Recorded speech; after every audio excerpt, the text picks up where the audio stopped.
एक बार फिर से स्वागत है आपका। आज हम NCERT solution for class 10th chapter number 8 से इंट्रोडक्शन ऑफ ट्रिग्नोमेट्री कर रहे हैं। एक्सरसाइज 8.1 का क्वेश्चन नंबर पहला है, फर्स्ट है, in triangle ABC right angle at B AB equals 24 centimetre, BC equals 7 centimetre, determine sine A cos A and sine C cos C. तो यहाँ पर बच्चों हम देखेंगे एक राइट एंगल ट्रायंगल बना के सबसे पहले तो राइट एंगल ट्रायंगल हम बना लेते हैं। ये एक राइट एंगल ट्रायंगल है जिसका बी एंगल राइट एंगल होगा, बी एंगल यहाँ पर होगा, बाकी ए और सी अदर वर्टिसेस में हम लिख सकते हैं। तो A B, the value of A B is 24, तो 24 हम यहाँ पर दर्शाएंगे 24 सेंटीमीटर, और बी सी आपका यहाँ पर 7 सेंटीमीटर। तो फर्स्ट जो है, पहले तो हम ये हाइपोटेन्यूस फाइंड करेंगे, तो इसके लिए पाइथागोरस थ्योरम लगाऊंगा। तो पाइथागोरस थ्योरम होता है, Pythagoras theorem hypotenuse whole square equals perpendicular square plus base square.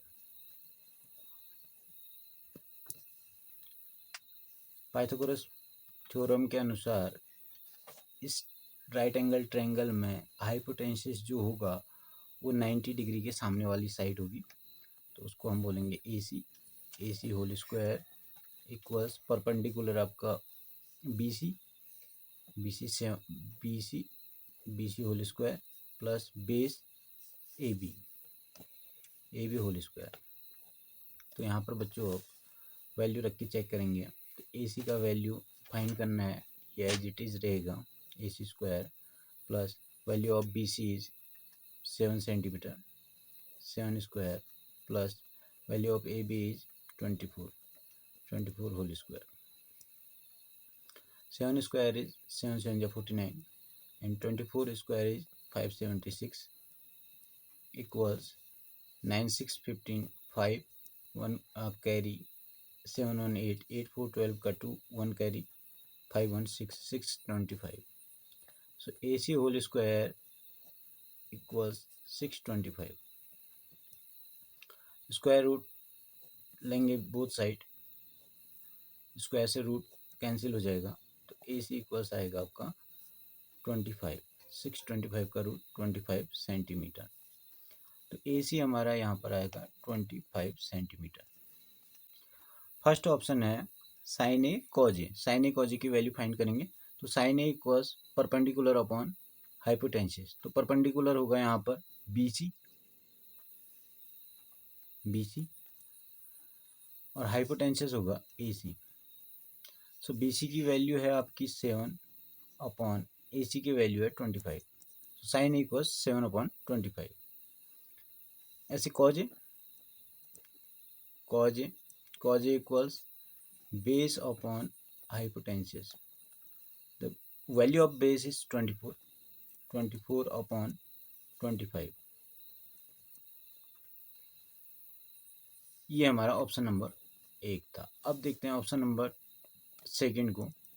Second में हमने साइन सी कॉस सी फाइंड करनी है, तो साइन सी कॉस सी फाइंड करने के लिए साइन सी लिखूंगा मैं पहले। साइन सी होता है आपका परपेंडिकुलर अपॉन हाइपोटेन्यूस। तो सी की बात कर रहे हैं, तो सी ये एंगल है, ऊपर यहाँ पर एंगल बन रहा है, तो सी के सामने जो साइड होगी वो परपेंडिकुलर होगा। तो सी के सामने जो है ए बी है, तो ए बी इक्वल्स हाइपोटेन्यूस वही होगा AC, तो value of A B is 24 upon 25। Option number second है cos C, cos C equals base upon hypotenuse. Base हमारा देखिए सी के सामने अगर परपेंडिकुलर होगा तो बेस अदर साइड होगा, जो इस साइड पर चिपका होगा कह सकते हैं, तो 7 सेंटीमीटर है बेस अपॉन हाइपोटेन्यूस हो गया 25। ये आंसर क्वेश्चन नंबर 1 का आंसर ऑप्शन नंबर 1 और ऑप्शन नंबर 2 में हमने कर लिया है। क्वेश्चन नंबर सेकंड देखते हैं बच्चों। In figure 8.13, find tan P minus cot R. So figure is here where angle Q is right angle. So the hypotenuse of the triangle PQR is just against the side of right angle. PR is the hypotenuse. तो इसमें हमने find करना है tan P minus cot R. तो पहले हम other side जो QR हमें फाइंड नहीं है वो पाइथागोरस थ्योरम के थ्रू उसको फाइंड करेंगे. तो पाइथागोरस थ्योरम लगाऊंगा मैं यहाँ पर. Pythagoras theorem. Hypotenuse whole square equals perpendicular square plus base square. तो हाइपोटेन्यूस हमारा है P R square equals perpendicular होगा आपका P Q square plus base होगा क्यू आर स्क्वायर. तो P R square value of P R हो जाएगी आपकी 13 का स्क्वायर इक्वल्स पी क्यू की वैल्यू है 12 का स्क्वायर प्लस क्यू आर का स्क्वायर एज इट इज़ रहेगा क्योंकि इसकी वैल्यू हमें फाइंड करनी है. तो 13 का स्क्वायर हो जाएगा बच्चों 169. ये 12 का स्क्वायर इधर आएगा. 12 का स्क्वायर होता है 144. यहाँ प्लस में थी इधर लेफ्ट हैंड में आएगी तो माइनस में हो जाएगी वैल्यू. इक्वल्स आया आपका क्यू आर का स्क्वायर. तो 169 में से 144 माइनस करते हैं तो 25 इक्वल्स क्यू आर स्क्वायर. क्या मैं कह सकता हूँ कि क्यू आर स्क्वायर इक्वल्स 25 क्योंकि क्यू आर स्क्वायर है तो क्यू आर स्क्वायर इक्वल्स 25 कह सकते हैं. Take under root both side square का under root. So Q R equals 25 का रूट जो होगा हमारा 5 सेंटीमीटर. तो यहाँ पर इसको 5 सेंटीमीटर हम चित्र में भी लिख सकते हैं. इसके बाद मुझे फाइंड करना था tan P, पहले tan P और cot R. tan P और cot R. तो tan P का जो वैल्यू है P के सामने आपका परपेंडिकुलर होगा क्योंकि tan P की बात कर रहे हैं, एंगल P की बात कर रहे हैं. एंगल P के सामने आपका जो है परपेंडिकुलर होगा. तो इसको हम पहले इसका tan P का वैल्यू लिखते हैं. tan P जो होता है वो होता है परपेंडिकुलर अपॉन बेस. तो परपेंडिकुलर क्या होगा? P के सामने वाली साइड परपेंडिकुलर होगी तो Q R upon other side base automatically हो जाएगी तो पी क्यू. तो value of Q R is 5 and value of P Q is 12. So 5/12 tan P equals 5/12. ऐसी कॉट आर देखेंगे. कॉट आर पहले कॉट थीटा को हम क्या कहते हैं? कॉट थीटा जो होता है हमारा tan P का उल्टा होगा, वो tan थीटा का उल्टा होगा. It means base upon perpendicular. Base upon perpendicular कह रहे हैं तो कॉट आर एंगल की बात कर रहे हैं तो आर के सामने आपका जो है परपेंडिकुलर होगा तो बेस होगा अदर साइड यानी कि Q R upon P Q is perpendicular. तो value of Q R is 5 and value of P Q is 12. अब करेंगे हम बच्चों यहाँ पर tan P minus cot R. tan P minus cot R. tan P का वैल्यू मैंने 5/12 निकाला है माइनस कॉट आर का भी वैल्यू 5/12 निकाला है. तो 5/12 कैंसिल हो जाएंगे तो वैल्यू आएगी 0. यह है क्वेश्चन नंबर 2 का आंसर. देखेंगे हम क्वेश्चन नंबर 3. क्वेश्चन नंबर 3 है if sin a equals 3/4 calculate cos a and tan a. तो इसके लिए बच्चों मुझे एक ट्रायंगल बनाना पड़ेगा जो राइट एंगल ट्रायंगल होगा एक. तो ये मैंने एक ट्रायंगल बना लिया है. इसमें हमेशा मैं ये ध्यान रखूँ क्योंकि साइन ए की वैल्यू पूछ रहा है तो ए के सामने आपका परपेंडिकुलर बनाना है तो मैंने ए यहाँ लिखूंगा. बी सी अदर साइड कोई भी हो सकती है आपकी. बी पे राइट एंगल हो गया.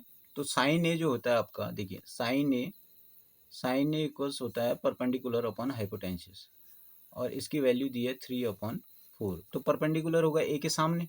ए के सामने 3 एंड हाइपोटेन्यूस इज 4. तो अब अदर साइड जो बेस रहेगा हमारा बेस निकालेंगे वो हम निकालेंगे पाइथागोरस से. पाइथागोरस थ्योरम लगाएंगे. पाइथागोरस थ्योरम कहता है आपका परपेंडिकुलर का whole square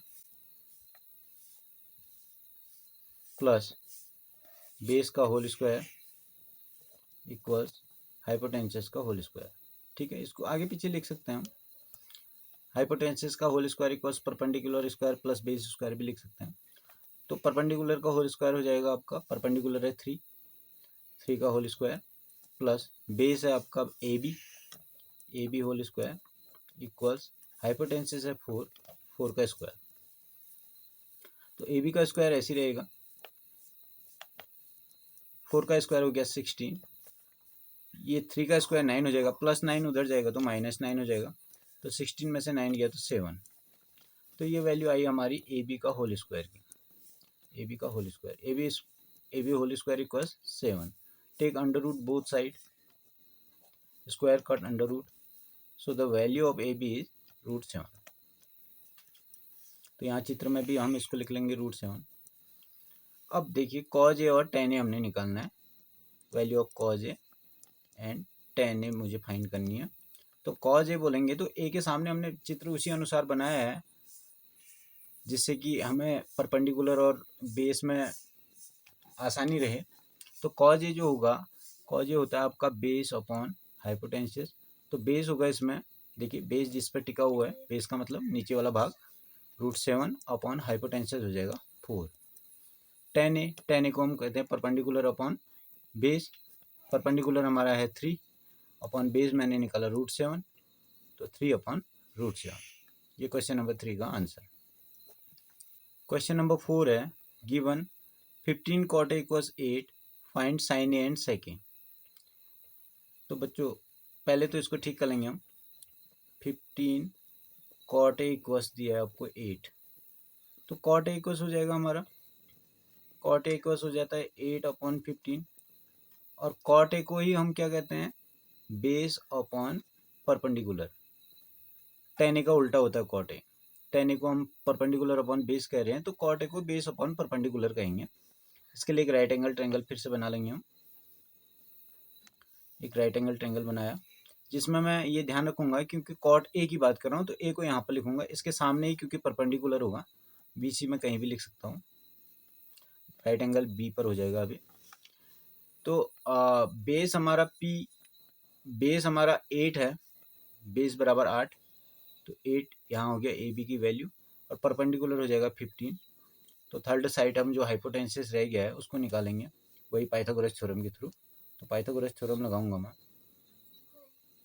Pythagoras theorem, hypotenuse whole square, hypotenuse whole square equals perpendicular square plus base square, base hypotenuse हमारा AC है, AC whole square equals perpendicular है आपका BC, BC की वैल्यू है 15, तो 15 का स्क्वायर प्लस बेस है हमारा AB, AB की वैल्यू है 8, 8 का स्क्वायर, तो 15 का स्क्वायर करेंगे तो 225, 15 जा प्लस 8 8 जा करेंगे तो 8 8 जा 64, ऐड करेंगे दोनों को, 5 4 हो जाएगा 9, 6 to 8, 2 as it is, so AC equals AC whole square equals 289, take under root both side, square का under root, so value of AC is 17,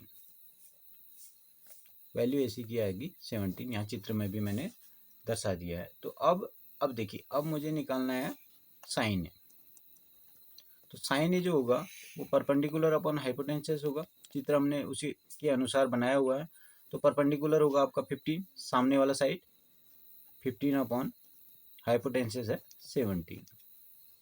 अब सेक ए निकालना है, तो सेक ए इक्वल, सेक ए होता है आपका कॉज का उल्टा,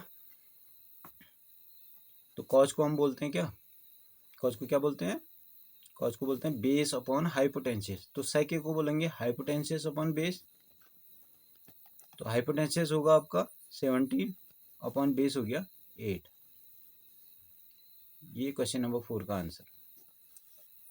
अभी देखेंगे question number 5, given sec theta equals 13 upon 12, calculate the other trigonometry ratio. इसमें हमें सेक थीटा की वैल्यू दी हुई है, अदर ट्रिग्नोमेट्री रेशियो पूछ रहा है, यानी कि सारे ट्रिग्नोमेट्री रेशियोज की वैल्यूज हमें फाइंड करने हैं। तो इसके लिए सबसे पहले मैं राइट एंगल ट्रायंगल बना लूँगा, जो कि ABC हम कहीं भी लिख सकते हैं क्योंकि थीटा की यहाँ पर बात की गई है, तो ABC लिख लिए इस तरीके से, राइट एंगल हो गया ये B पर, तो थीटा जो मैं लिखूंगा वो A पर लिखूंगा, जिससे कि मेरा परपेंडिकुलर इसके सामने जैसा चित्र मेरा बनाया हुआ है उसी की तरह से बने। तो सेक थीटा इक्वल्स दिया है 13 अपॉन 12, तो सेक थीटा को बोलते हैं हम, सेक थीटा इक्वल्स होता है आपका हाइपोटेन्सिस अपॉन बेस, कॉज का उल्टा होता है, कॉज बोलते हैं हम बेस अपॉन हाइपोटेन्सिस, तो हाइपोटेन्सिस अपॉन बेस। तो हाइपोटेन्सिस इसमें दिया है 13 और बेस दिया है 12, तो यहाँ शो करेंगे डायग्राम में 13 अपॉन 12 यानी कि बेस 12। अब निकालेंगे पाइथागोरस से तीसरा साइड, तो पाइथागोरस थ्योरम लगाऊंगा मैं, पाइथागोरस थ्योरम। देखिए पाइथागोरस थ्योरम लगाऊंगा तो हाइपोटेन्सिस का होल स्क्वायर, हाइपोटेन्सिस का whole square equals base square plus perpendicular square. तो हाइपोटेन्सिस हमारा 13 है, 13 होल स्क्वायर इक्वल्स बेस हमारा 12 है, 12 होल स्क्वायर प्लस परपेंडिकुलर हम BC बोलेंगे अभी, अब BC का होल स्क्वायर। तो 13 का स्क्वायर हो जाएगा बच्चों 169 इक्वल्स 12 का स्क्वायर हो गया 144 प्लस BC का होल स्क्वायर। अभी 169 हमारा ऐसे रहेगा कि 144 को हम लेफ्ट हैंड साइड लाएंगे, तो यहाँ पॉजिटिव था तो इधर लेफ्ट में आके नेगेटिव हो जाएगा, -144 इक्वल्स BC होल स्क्वायर। सो BC होल स्क्वायर इक्वल्स 169 में से 144 जाता है तो 9 में से 4 गया तो 5, 6 में से 4 गया 2, 25। Take under root both side, square cut under root, so value of BC is under root of 25 is 5, तो हमारा परपेंडिकुलर आया 5। अब मुझे अदर ट्रिग्नोमेट्री रेशियो निकालने हैं, जो सभी ट्रिग्नोमेट्री रेशियो होंगे, जैसे कि साइन थीटा, तो साइन थीटा होता है आपका परपेंडिकुलर अपॉन हाइपोटेन्सिस, तो परपेंडिकुलर होगा आपका 5 अपॉन हाइपोटेन्सिस 13। कॉस थीटा होता है बेस अपॉन हाइपोटेन्सिस, तो बेस आपका 12 है अपॉन हाइपोटेन्सिस हो गया 13। टेन थीटा होता है परपेंडिकुलर अपॉन बेस, तो परपेंडिकुलर है 5 अपॉन बेस हो गया 12, 5 अपॉन 12। कॉट थीटा 10 का उल्टा ही होता है, तो बेस अपॉन परपेंडिकुलर इसको बोलेंगे, तो 12 अपॉन 5 हो जाएगा। सेक थीटा हमें पहले से दिया हुआ था, तो कोसेक थीटा लिखेंगे, कोसेक थीटा साइन का अपोजिट होता है, साइन को हम P अपॉन H कह रहे हैं, तो H upon P, hypotenuse upon perpendicular 13 upon 5। ये क्वेश्चन नंबर 5 का आंसर हो गया।